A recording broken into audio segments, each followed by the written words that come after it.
Oh, goodness, goodness, goodness. We actually have a gorgeous day again today after a couple days of wind and rain and goodness, goodness, goodness. Interesting. Hi, guys, down YouTube, all over the world.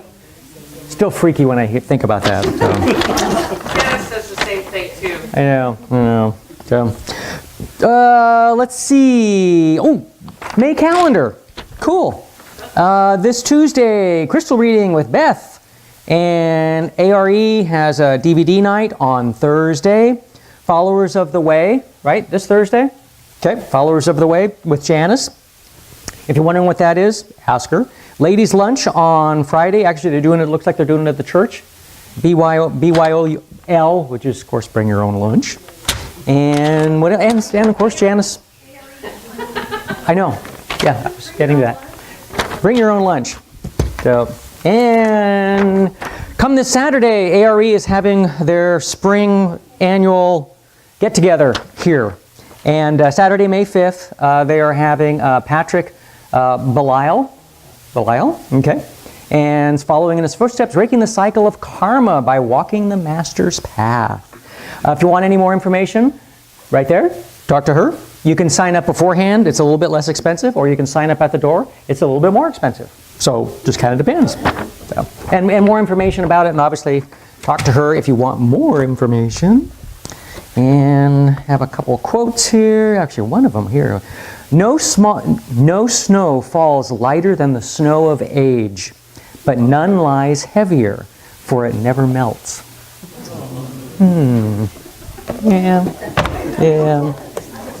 Just some of it's a little bit slower, and for others, and so I'll tell you, when you hang out with guys that are 25 to 30 years younger than you, it's kind of, yeah, they can move faster than I can. Don't wear out as fast. Okay, quotes. This one's from Nietzsche. One never dives into the water to save a drowning man more eagerly than when there are others present who dare not take the risk. I, of course, have a double entendre meaning there. So, few men have been admired by their own households. True. Violence and injury enclose in their net all that do such things, and generally return upon him who began. In other words, watch what you do, because it's going to come back to you. And that was Tyrus Lucius Carus in 99 BC. Old dude. There are people who so arrange their lives that they feed themselves only on side dishes. Yeah. Take chances. It's fun. Well, careful. The science fiction television series Lost in Space, which of course is back on Netflix again, which premiered on CBS in 1965, is set in the year 1997.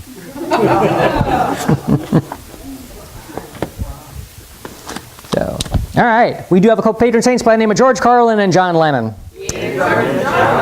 Yeah. And John said, if everyone demanded peace instead of another television set, then there'd be peace. So, yep. And George, I think it's the duty of a comedian to find out where the line is drawn and cross it deliberately and often. So, I threw the often in.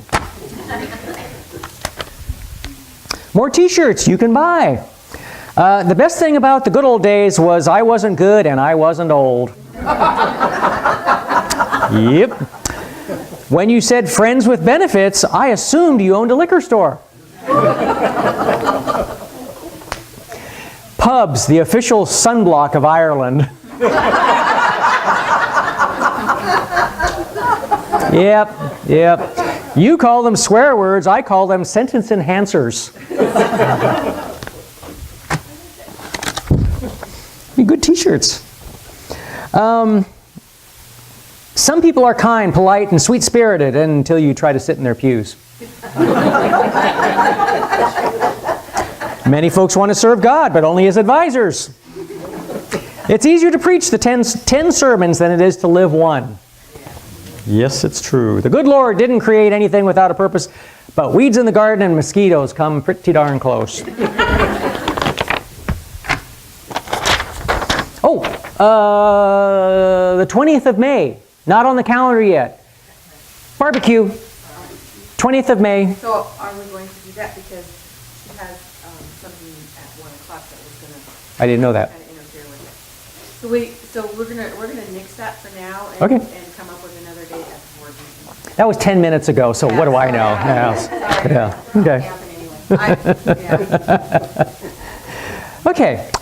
Billy Graham was returning to Charlotte after a speaking engagement. When his plane arrived, there was a limousine there to transport him to Montreat, which is where he lives. As he prepared to get into the limo, he stopped and spoke to the driver. You know, he said, I'm 87 years old and I have never driven a limo. Would you mind if I took over for a while? And the driver said, no problem, have at it. Billy gets in the driver's seat and they head off down the highway.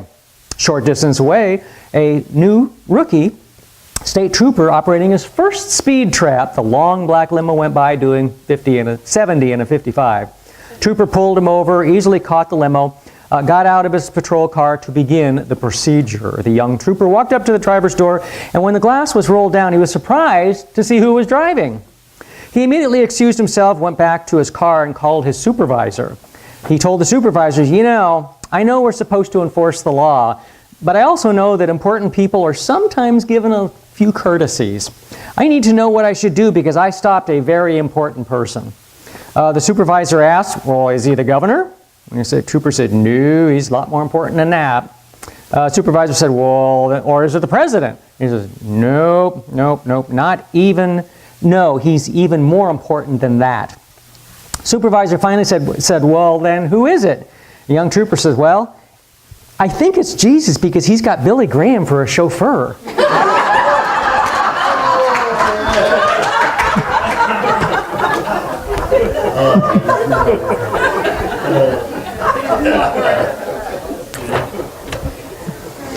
Didn't see that one coming, did ya?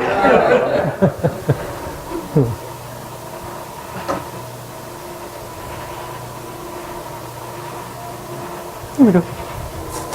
All right. I can't remember the song. Maybe. Oh, I almost had it.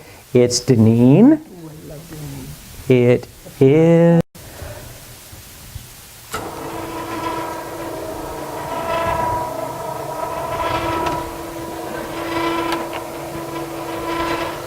Don't avalanche, please. So, good morning. Good morning. There's this vast empty space over here. Y'all on YouTube, we've got room for you. I wanted to chat with you today about connecting in. Life is really funny, I'm sorry. So I was in my office looking for a piece of paper, a different piece of paper than what I had. And what did I do? But I ran across a piece of paper, package of paper that says spiritual connection in daily life. You can't make this stuff up. So I thought, oh, there might be something in here for me. Spiritual Connection in Daily Life, written by Lynn Underwood, PhD. So, good book, you might want to grab it. I don't even know where this came from. I don't remember ever seeing it in my file. I don't know why it got grabbed when I was looking for something else. Other than it was what we needed today. So here we go. What she does is she asks questions that help us focus our mind. So before we do that, let's do one of our prayers from our prayer book. All right? And again, there's no wrong way to pray. Prayer is this beautiful moment of connection between you and spirit, higher power, whatever that is for you. So for me, I'm a follower of the way, so I kind of like to address, I like loving spirit of light, whatever you want to do to address who you're speaking to. It's up to you. And I like to close with, in the name of Jesus. So if that doesn't fit for you, just don't say it in your head, okay? Join me in prayer if you would, please. Draw near to me, loving spirit of light. Bring understanding to my mind, wisdom to my heart, and sensitivity to my soul. Help me to perceive our connection Help me to recognize the signs you bring. Help me to be mindful of you. Clear the rubble of doubt and fear from my awareness. Grant me a clearer, deeper connection with you. In the name of Jesus. Amen. So let's talk about our spiritual connection just a bit. The questions I'm going to ask you will have a response that you can make for yourself. Never, once in a while, some days, most days, every day, and many times a day. And how you rate that can give you some insights into your spiritual connection. Because I don't care how super nice you are, how good you try to be, or all that other stuff. Sometimes we just feel disconnected. So if we ponder on that, then that helps us reconnect. So when we feel lost and just kind of disconnected and kind of stumbling around in the dark, am I the only one that feels like that? The connection, it hasn't been severed, but our perception of it has. So the questions are here to help you become more mindful, help me to become more mindful. And as we become more mindful or more aware, then that connection becomes tangible. So let's look at that, shall we? Have a couple of questions she's done, and then a couple of questions I want to ask you as well. First question. I'm spiritually touched by the beauty of creation. And again, never, once in a while, some days, most days, every day, many times a day. So here's the real question. When do you get out in creation? We get in autopilot, we get in work mode, we come and we go and we do what we have to do, and we don't stop and smell the roses. It's really important to do that. And they're not blooming yet, but there are some flowers out there. Lilacs. Lilacs are blooming. Anybody have a lilac bush? How many people have a lilac bush?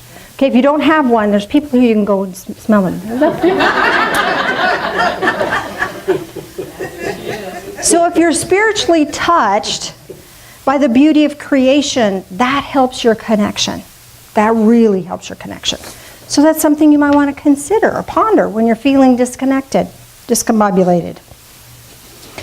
I feel God's presence.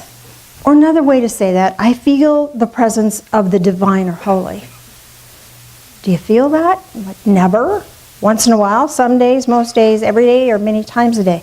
Here's the thing. What does it feel like to be in the presence of God? Really, what does it feel like? What does that experience feel like to you? Loving? Peaceful? Joyful? Comforting? Calm? If you're not feeling those things, you might want to go back out in nature until that comes to you. That can be a trigger point for that. It's not the only trigger point, but it can be a trigger point for that. And once you have that sense of divine connection, if we're doing something and we don't really know what to do next, if we can remember that moment, those feelings, we reconnect. So just take a second. Remember peace. What does that feel like? Remember that. Get back to that. Bring that to you. Does that feel wonderful? Joyful. What does joy feel like to you? What does calm feel like to you?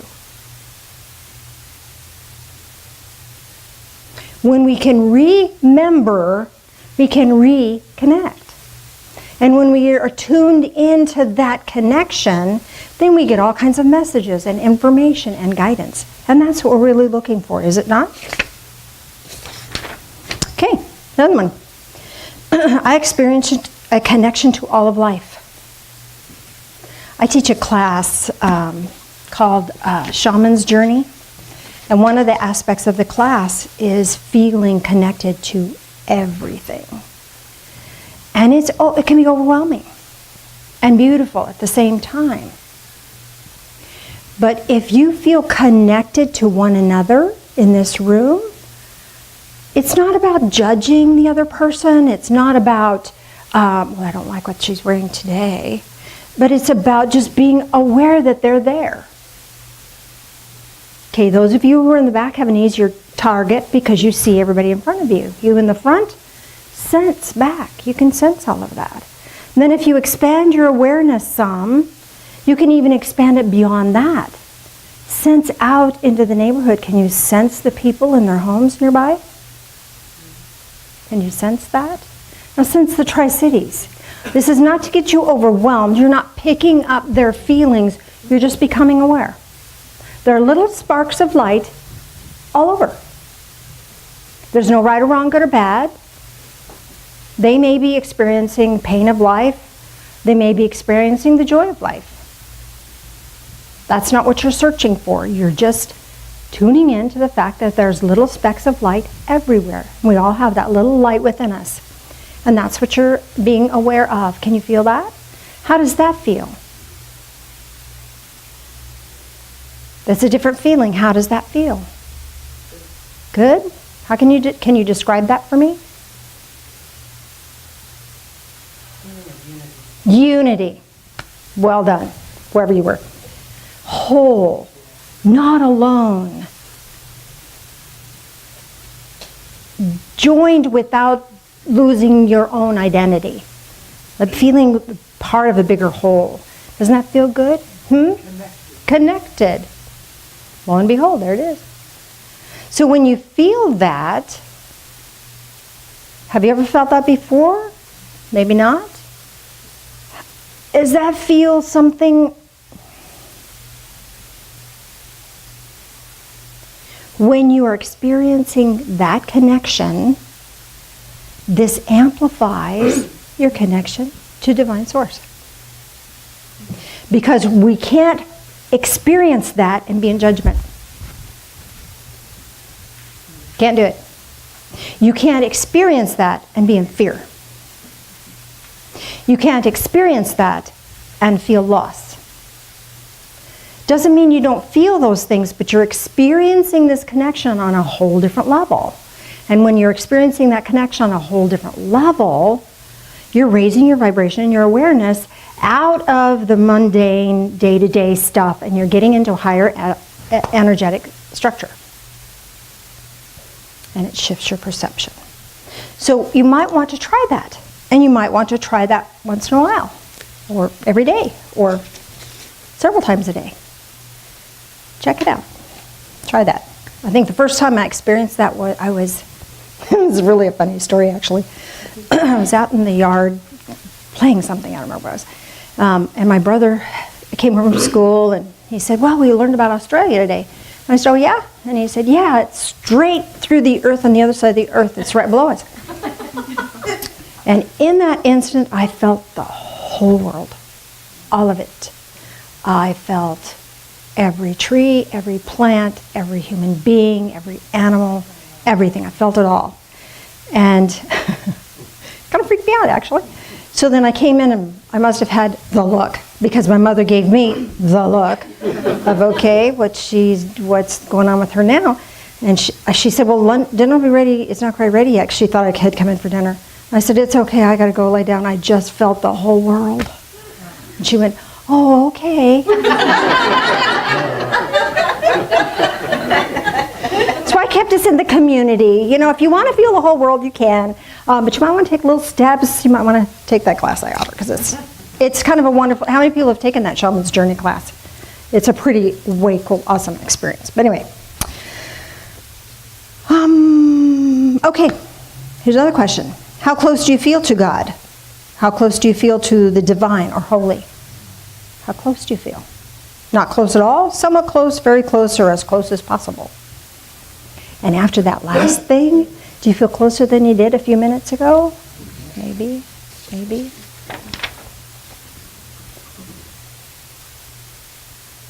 I desire to be closer to God or in unison with the divine. Do you feel that never? Do you feel it once in a while? Some days, most days, every day, many times a day? All the time. Yeah. And I think that's beautiful. Because it's something that requires our attention. It's not something that, let me say this differently. We're always connected. But our awareness of that connection, that sense of it, that feeling, requires our attention. And as we put our attention on it, that connection feels stronger and is more intense. Here's a big one. This is a challenge. Some of you are going to be challenged with this one. I feel God's love for me directly. I feel divine love for me directly. Never, once in a while, some days, most days, every day, many times a day. What does that love feel like? That used to be a challenge for me. Mm-hmm. Because Father was not a good message for me for a long time. Yeah. That healed. And now I realize how much my Father loved me. He didn't do everything right because he didn't learn everything right. But that is completely different. The things he did right, I'm so grateful for. And the things he taught me, he loved me unconditionally. And that's So how does that feel? overwhelmingly wonderful. Overwhelmingly wonderful. Okay, let's have some different words for that. I get what you're saying, because when you get that, yeah, how do you describe that? But I want us to describe that. Feel grounded. Grounded. Yeah. Secure. Secure, wonderful, yes. So it's all around and within and secure, Confident. safe. Yeah. So how often do you feel safe in your world? If you don't feel safe in your world, I want to look at your divine connection. And by having that willingness to receive that, this opens the door for this perception. And if there's this lack of safety, perhaps there is an issue with a parent. And it's time to heal that, because that's not the truth of this divine connection. Make sense? There's lots more we could say, but I want to get through these. I feel God's love for me through others. I feel God's love for me. I feel divine love for me through others. Is that easier or harder? Easier for some? Is it harder for some others? I think it depends on your come from. But when somebody is kind to me and treats me nicely, I have a sense, I can have a taste of what the other is. So seek that out. Let people be nice to you. It's hard to let people be nice to you sometimes, because we get caught up in duty, obligation, and responsibility, and, well, I should anyway, and I deserve it, and oh no, they can't possibly, we get all tangled up in that stuff. So to just let somebody be kind. I have this big thing lately. Kindness is just a big issue with me. Because there's so many opportunities in this world to be kind. And people don't. I don't get it. When you have an opportunity to be kind, and they don't. And it's a little thing that could be huge. One tiny little kindness can mean the whole difference in somebody's life. You're not fixing their world, you're just being kind. But it means the world, and it is evidence of divine love. So don't be afraid to be kind. Don't be afraid to say, oh, you look nice today, even if it's a stranger. Don't be afraid to put somebody else's grocery cart away. Be kind. It hurts you not. And it is such a huge blessing. And it anchors divine love in the here and now. I have more I want to say on that at another time, but for now, it's just been a really big thing for me. And it breaks my heart to see people withhold that kindness. Withholding a kindness to me is cruelty. Exactly. It's okay to be kind. It comes from this place of compassion, and when we have that compassion, we're motivated from this divine connection. Use that divine connection. That's what it's there for. Can I share something real quick?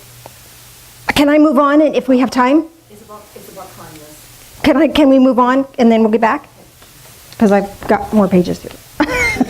I'm getting some interaction here, and I apologize. I don't want to short circuit you. I feel selfless caring for others. There's back to this kindness thing. Do we feel that? Can you tap into that? Oh, here's a big one. Right on its heels. I accept others even when they do things that I think are wrong. Oh, ouch. Ouch. That hurts. Do we? No, they should do it my way. People shouldn't drive like that. What's wrong with them? Right?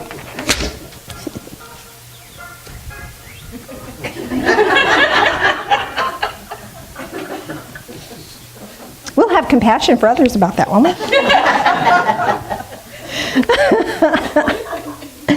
I find strength in my religion or spirituality. You're here! My gosh, I bet you do. How many people feel better after Sunday services and last a few days? Yeah, yeah, that's exactly right. And you can tap into that with your memory. You can recall being at church. There are people walk in the door, you can feel the difference when you walk in, can you not? This is a really unique place. It's a really unique place.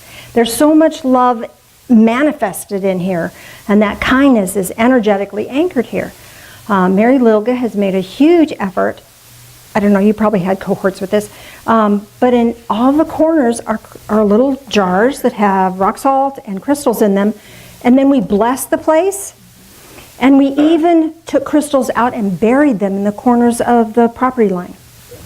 And that anchors this energy, so we can take all we want and it's not depleted, and more just generates itself. So take all you want, take all you need from here.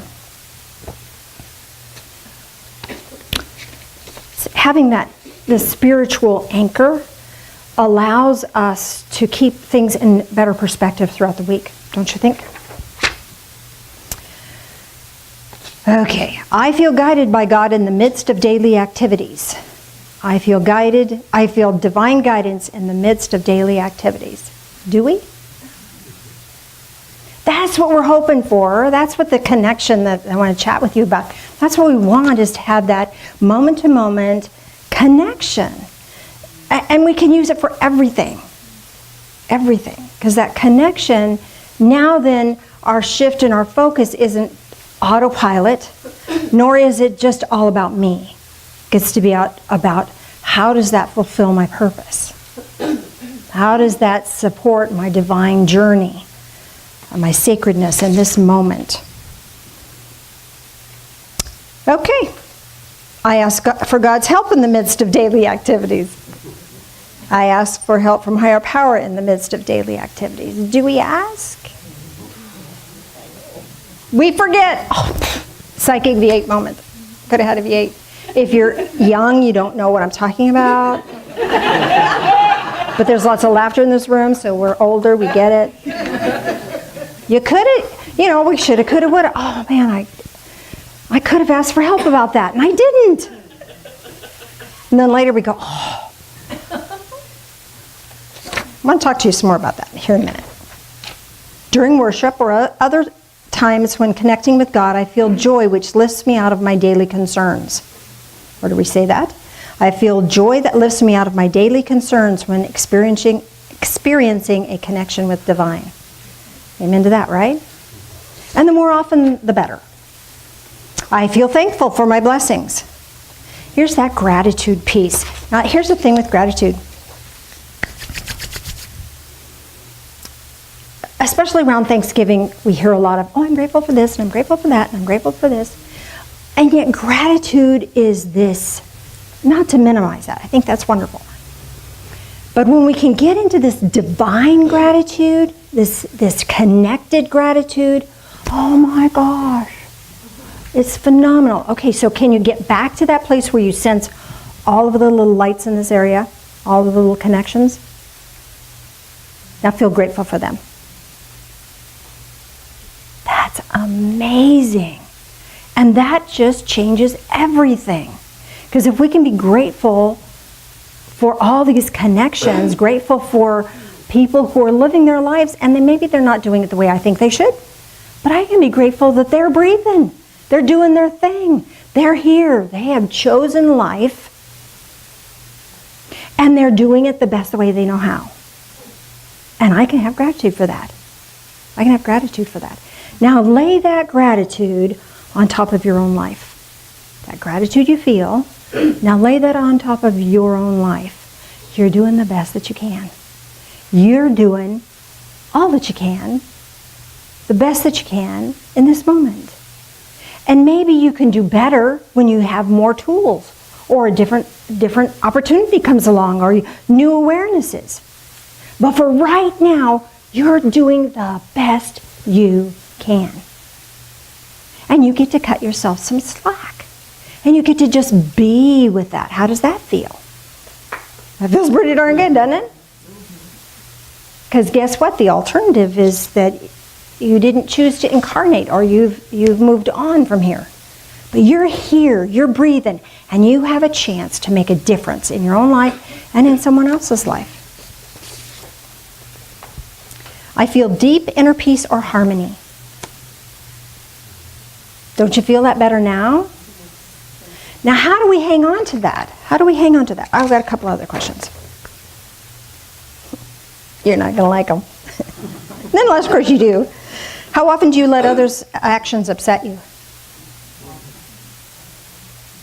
Darn. If we're in this elevated energetic state, other people's actions are just their actions. I'm not responsible for them. If my dog is barking, I'm responsible to make my dog not bark. But I don't have any responsibility over what people 3 doors down do. You know, if they're breaking a law, I can certainly deal with that. If you're doing something that I don't think that's right for you, it's not my place to fix you or change you. I get to accept you right as you are, because you're in the process of experiencing your life. And that's a beautiful thing. And if you cause yourself distress, you're learning. If it feels good, we don't learn. We don't learn nothing. If it's all cruising, we don't learn. No, pain is the only thing that go, oh, I could have asked for spiritual help, right? But we don't unless we're struggling. So if you're struggling, hallelujah. That's a wonderful thing, because that means that you're open to learning a new thing. Okay. How often do you let others' past actions affect you? That happened 10 years ago, and I'm still pissed. Because they shouldn't have done it that way. But we hang on to old pain, don't we? And that's part of the human journey. And there's a reason for that. We hang on to that old pain because we're trying to teach ourselves this is not safe. And if we repeat this, we're going to feel really uncomfortable. It's not safe for us. So we hang on to that experience because we're learning from it. Can you take the lesson and not the pain into present time? Because here's the thing. I was talking to someone just yesterday, and they said, well, I can't be around that person because they're just chaotic. And that chaos makes me feel unsafe, because that's what it was in my childhood. So her childhood is still filtering who she can be around. And rightfully so. Rightfully so. At the same time, she was in a beautiful place of, I'm okay with that person. I'm not mad at that person. I'm just choosing to separate myself out for them. I can still be kind. There's our kindness thing again. I can still communicate with them clearly, but I'm not going to engage in bring them into my world and run in that environment because it's not safe for me. She's retained the lesson, but not brought the pain forward, front and center time. That pain disrupts this connection that we're looking for.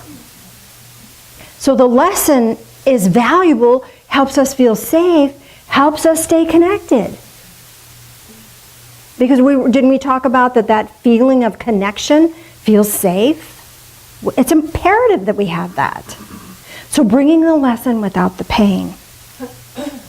How do we do that? Oh, that's complicated, is it not? I think everyone has their own journey in that, on what that looks like for you. I don't want to, but I'm going to be. I'm going to share a message down the road about forgiveness, because that's part of retaining the lesson, but leaving the pain behind. I think forgiveness is hard. I think it's beautiful and sweet and amazing. But I think it's really hard. Because this disconnecting from the pain and bringing our self-present time with the awareness is beautiful. And it frees up so much energy. When we carry that hardship, that pain with us into present time, it takes a lot of energy. A lot of mental energy, emotional energy, physical energy, and spiritual energy to keep that at bay. So by processing through it, hopefully we can get to the other side of it and not hang on to that pain part. Last question. How often do you seek a sign? We were talking about the guidance earlier. Every day. Seeking a sign. We have a right to do that. We have a right to seek a sign. We have a right to seek this divine connection. Now, seeking a sign is this beautiful opportunity for divine source, whatever that is for you, to show you immediately, here and now, insights and information. And it's profound. It can be just so profound and simple if we're in the state of mind of being of that awareness. Sometimes we get in this state of seeking a sign as far as, okay, God, prove it. Prove to me that you're there. I want a lightning bolt right now. Well, it didn't happen. There's no God. But if you're in this state of elevation, then you're looking for a different kind of sign. You're not looking for evidence that God is there. You're looking for guidance on how to be a better person right now. That's a whole different story.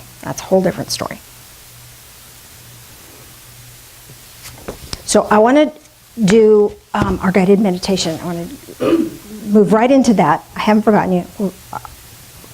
After